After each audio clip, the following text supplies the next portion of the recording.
Yes, I know a lot of people right now are focusing on haul videos related to what they were able to get as far as the SDCC exclusives are concerned.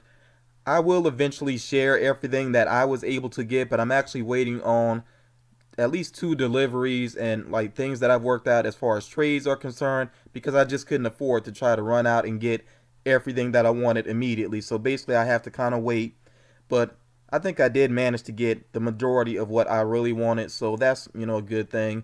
And that is partially thanks to the help of friends. I always give credit to my friends when they help me out, give credit to the community when it helps me out, and I try to help people out in return when I can. So Marvel Collector Corps, that's what I want to focus on right now. They have surpassed the 1 year mark as far as producing boxes is concerned. And in order to celebrate that, they produced this year one box, which was available really short notice, which is kind of surprising considering that this box had a $125 price tag. Now, I don't know about you and what's in your bank account, but as for me, I can't just drop $125 out of the blue. And you saw how I had this box kind of drop in there, and I think that's because Funko dropped the ball on this box. I don't think that this box was worth the money. I don't think it's a great box by any means. Honestly, I don't even think it's a passable box. They just really dropped the ball on it. And I'm going to share some of my thoughts. I really want you to see what some people are trying to sell these items for, because I think a lot of people agree with me. They weren't happy with the box and they're already trying to turn it around and make a profit off of it. And I don't even think it's just flippers. I don't think it's people that do this on a regular basis. I think it's people that genuinely wanted the box. They were hopeful that it would have great items and they were disappointed. That's my theory on it. And I think that's why I've seen so many eBay listings already. And if you want to hear more about the individual items in the box and a breakdown of the value and what happened during the unboxing, I am going to link a video down for Eric from Symbiotically Geeky. I want you to check out his video as well, because I think he did a really great breakdown of the unboxing. I'm going to move pretty quickly through it, because I mainly want to share my ideas, what I think they should have done with this box. Excuse me, spoiler alert! So you heard what Sheldon told you. Here's your chance. If you don't want to be spoiled on this box, if you plan to get it, you haven't received it yet, and you're trying to hold off, you don't want any spoilers, then, maybe come back later on and check this video out. But this is your chance, if you don't want to know what's in the box, to go ahead and exit stage right. But yeah, I'm going to go ahead and get into it. So Yoko and Cameron, they work for Funko. They go by the handle Original Funko on Twitter, I think Periscope as well, and YouTube. And you can check out the videos that they do. I think they usually share them on Periscope first and then they upload them to YouTube. And they do the unboxings, they reveal what's up and coming from Funko. They seem like cool people to me. I don't have anything against them. I did kind of make a joke here about Cameron's love for Squirrel Girl, and a lot of people don't agree with him. That's why so many people are selling and trading Squirrel Girl still. But I think they seem like cool people overall, but they have to toe the company line. They can't be completely honest. It's not like they're going to put down any Funko product because they work for the company. So they're in a tough position, and I know it's awkward for them at times when they have to reveal products that they know people are probably not going to be so crazy about. And sometimes when they're on Periscope and they're like live streaming, I actually see some ugly comments that they have to just kind of look past. I kind of feel bad for them, but yeah, and I think this one was probably a tough one for them because, like I said, not a hugely impressive box. But let's go ahead and get to the actual items. So Hikari, probably not. I don't even know if this would be in the top 5 product lines from Funko. We know definitely Pop figures by far has got to be number 1. I think the Dorbz have gotten more successful. Mystery minis are definitely popular. And even their tees, the t-shirts are hugely popular as well. I see people wearing those more and more. But yeah, Hikari, I don't think they're hugely popular, but there obviously are some people collect them. I don't know about you, but me, like, I don't see Hikari sitting in stores collecting dust. People do actually buy these even though they have a higher price point. So for this year one box, they went with this gold colored Captain America Hikari, which I think actually looks pretty cool out of the box, because Hikari, they tend to have translucency to them. They have like this glitter going on. They actually are kind of nice looking figures. I don't know if I'm crazy about like the proportions of the figures, the molds necessarily. There's something about them that's just a little off and almost kind of creepy looking at times, even when they don't mean to be. I mean, there's some horror ones that obviously mean that to be that way, but yeah, there's just something a little bit off about Hikari figures. But the gold Captain America one, I think it looked okay, and Hikari figures do tend to have a higher price point. So these eBay prices that you're seeing here, they're not astronomical. They're definitely above, I think, what the figure is worth, but they're not as bad as some of the other markups that you are about to see. Next up here, let's go ahead and call it what it is. They have a new Green Goblin out. It is a different mold. It's somewhat different from the other Green Goblin that they did, and he's on the glider. But this is basically a repaint. This is a Green Goblin repainted into Hobgoblin, which is not too crazy, since honestly in the comic books, Green Goblin and Hobgoblin, they do look similar. They do look very similar, and they are related in a certain way if you know about the comics. So yeah, it's okay for this to be a repaint. I don't think it was right necessarily for this box. I can understand them making the figure for this particular box, though. I don't know if this was the right time to release it. There are some things I don't like about the figure. It's not in the flight stance that like crouched down the way Green Goblin really should be, like the way Willem Dafoe did it in the movie. He was pretty good about that. The first Spider-Man movie by Sam Raimi, Willem Dafoe did his own stunts, and he actually did really well with that. And then also taking the pumpkin bomb out of the hand, I didn't like that either. That's what I really like about my Chase Green Goblin, is that he has the pumpkin bomb in hand. I just think it looks better. So this figure, I'm not crazy about it. And look at the prices here. I'm sure it's caught your eyes by now. These prices are insane. Again, my theory, I think that this is not just flippers. I think it's some people that were not happy with the box. They were hoping they would be happy with it. They're not. So they're trying to get their money back and turn a profit at the same time, because there are a good number of these available on eBay. And like I said, I mean, that's my theory on it. I'm sure some of it is flippers just trying to sucker some people into thinking that this is something special, when you can't even really put a real value on this figure yet. It hasn't been out long enough. So who knows what this figure is really going to be worth down the road. And that's something that annoys me about not only flippers, but people that support flippers. Like, you don't have to pay these marked up prices, not even knowing if that value is going to hold, if it's going to increase, whatever, you know. So yeah, don't support flippers. That's my message there. Flippers, I mean, there's always going to be people trying to turn a profit, but you don't have to support that nonsense. And I could never imagine paying this much for a figure that just came out. And they have an AntMan Dorbz. Disappointing. Yeah, this box is starting to go downhill. Yeah, disappointing here, because they already did the Giant Man Dorbz. Really don't need Ant-Man. And then also, look at what people are trying to sell it for. Really, for a Dorbz? The only Dorbz that I would pay above, like Dorbz typically run around $10. I think the only one that I would pay more than that for would be the one Dorbz that I missed out on, which was the Freddy Funko Dorbz that was on the Funko shop. It's the Freddy Dorbz, the purple shirt, the little lollipop. I was hoping I could grab that one up. I missed out on it. Oh well, you can't have it all. But like I said, I would not pay a flipper price, especially for a Dorbz. Even though Dorbz have grown on me, I'm sorry, I just can't imagine any Dorbz, even a Chase Dorbz, I could not imagine it holding a really high value. So yeah, people trying to sell this Ant-Man Dorbz, good luck to them, and I feel sorry for anybody willing to pay that much for an Ant-Man Dorbz. Then they threw in a She-Hulk Dorbz, and I'm saying threw in because this really doesn't relate to year one. Eric also pointed this out. You know, Eric is Symbiotically Geeky, and I'm going to keep reminding you, make sure you check out his video too. That's one of my favorite videos by him. He did a great job with that video. But yeah, I definitely agree with him. She-Hulk, I mean, why?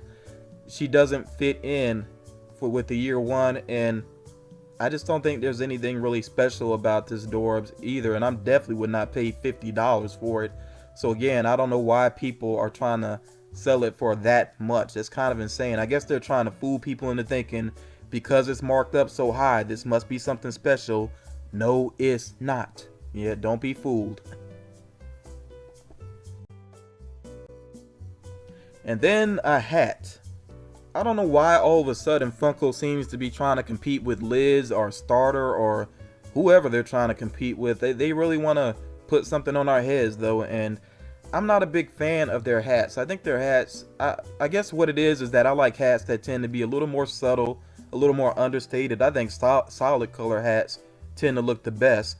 So their hats to me, they're just a little too juvenile looking. I can see kids wearing them, but adults, not so much. I just don't like the designs, and I definitely wouldn't pay $30 for a hat. And Groot is a character that they are really still running into the ground. I hate when companies do this. They take a character that we like and they just overdo it, and Funko's definitely been doing this with not only Groot but also Batman, Deadpool, and some other characters as well. They just keep going back to them because they feel like they're easy money, I guess. So those were the individual items, and yes, that is it. That is it, other than the patch and pin, which are really pointless in my opinion. They're just the year one symbol that they created. I don't get that. I don't understand why anybody would really want that or want to display that. So yeah, that's a weird choice to me.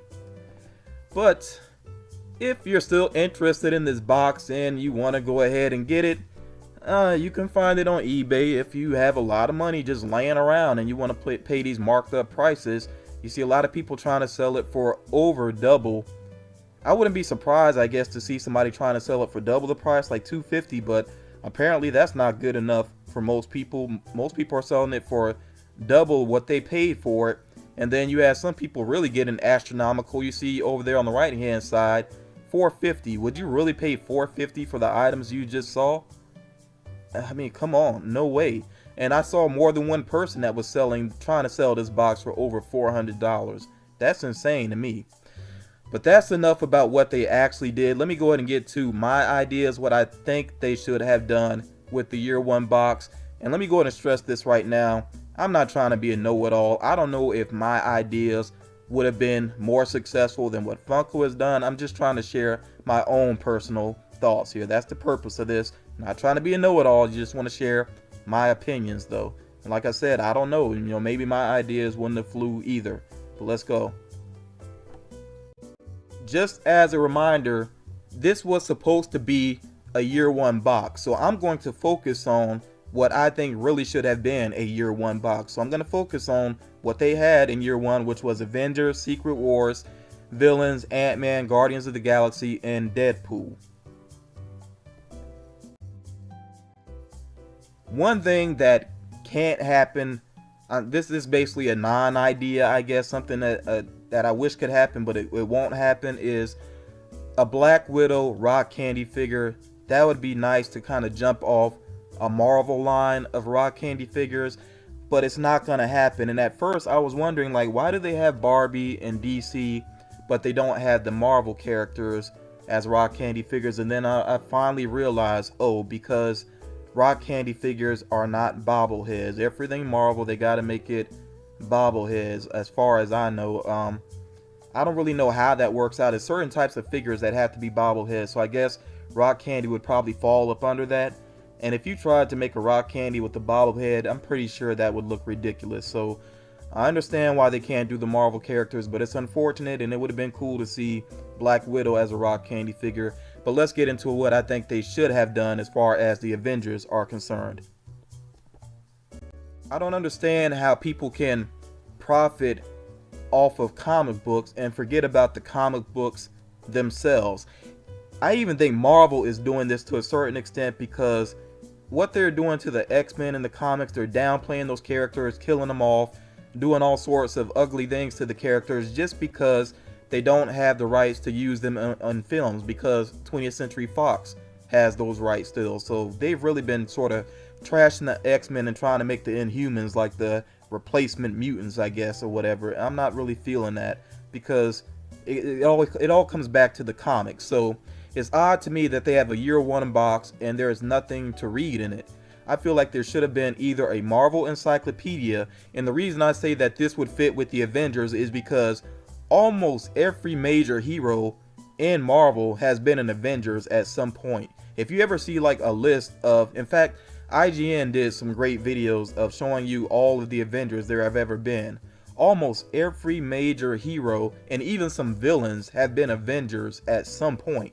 So they could have included a Marvel encyclopedia or an Avengers collection, definitely an Avengers collection that includes the first story, the very first Avengers story with the original team. And there is a copy of that, or the cover here on the screen.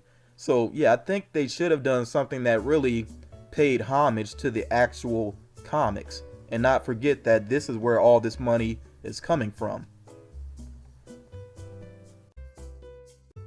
Next up here, they did Secret Wars, and I actually did go back when they had the prices reduced. I went back and I got the Avengers box, which had the Hulkbuster awesome figure, and I got the Secret Wars box, which had 2 pop figures, Miles Morales, Spider-Man, and Thor. I almost said her real name. I won't say her real name though, but you know, the Lady Thor, basically. Another two great pop figures there. So I was thinking about it with Secret Wars. Why did they never do Superior Iron Man? It's kind of odd to me that they give us so many versions of Batman and Deadpool and frickin' Olaf, but Iron Man, a character that it would make sense to do a lot more molds of, because he does have so many different armors. Like, why aren't there even more Iron Man figures? And you know, even some updated ones, because like for example, the Stealth Iron Man, I think it looks cool. I think it could look cooler though if they updated the mold maybe a little bit though, but it does look pretty cool though. So yeah, they really could do more with Iron Man. And originally I didn't like the Superior Iron Man armor, but it really grew on me, and trying to imagine it as a pop figure, I think it could look pretty cool. So to me, that would have been cool to put into the box to represent Secret Wars. Hikari, when I saw the size of the box, I was like, I figured Hikari was a possibility, and I don't blame them for putting a Hikari in the box. And I think at some point, if I see one that really catches my eye, especially if it's marked down some where it's more affordable, I probably will have at least one Hikari in my collection, because like I said, I do like some aspects of Hikari. But if you're gonna do a Hikari, I think, come on, you gotta do Galactus.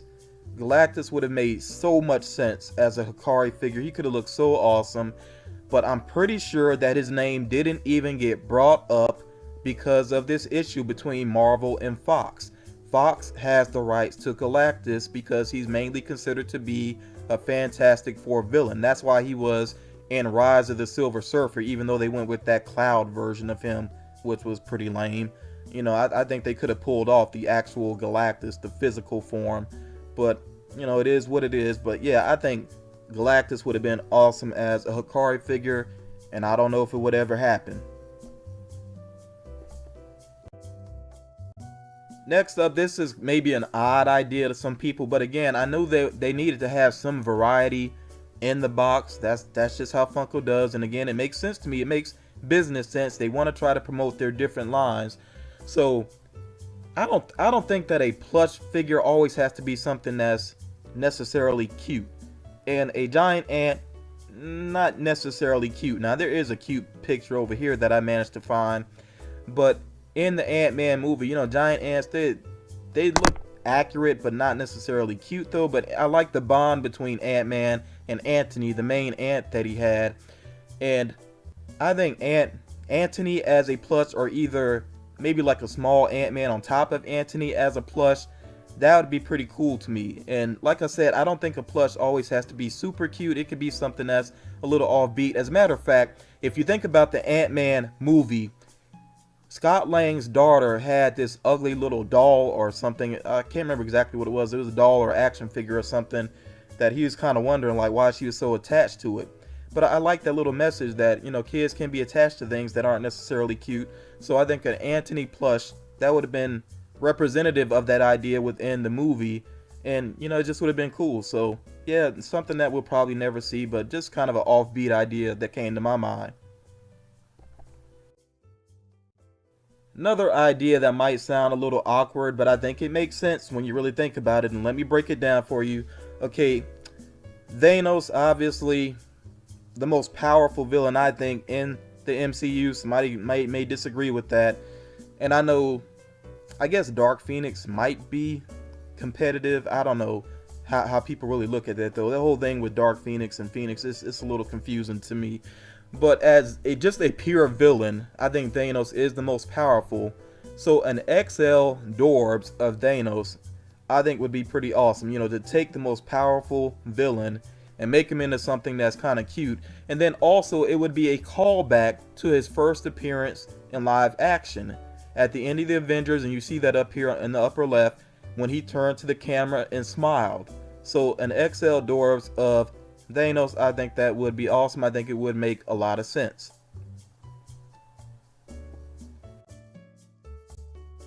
And then Funko, they really are determined to cover our heads. They got their hats. They really want to cover our heads. But if they want to cover our heads, why not give us a Deadpool hoodie?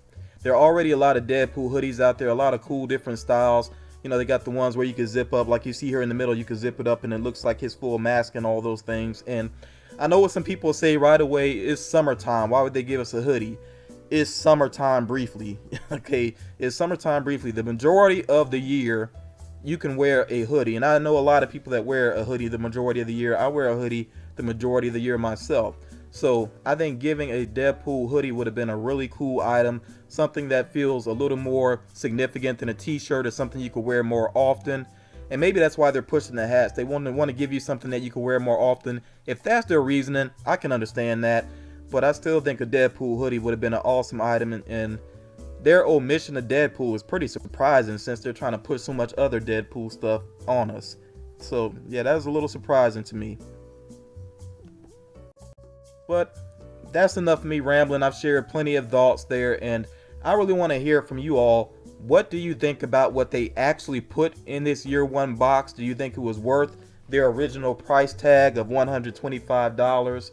What do you think about my ideas? And you're not going to hurt my feelings. You could be honest whether you think some of my ideas would work or they wouldn't work, and you know, let me know why. And then what are your own personal ideas? What do you think they should have done with this box?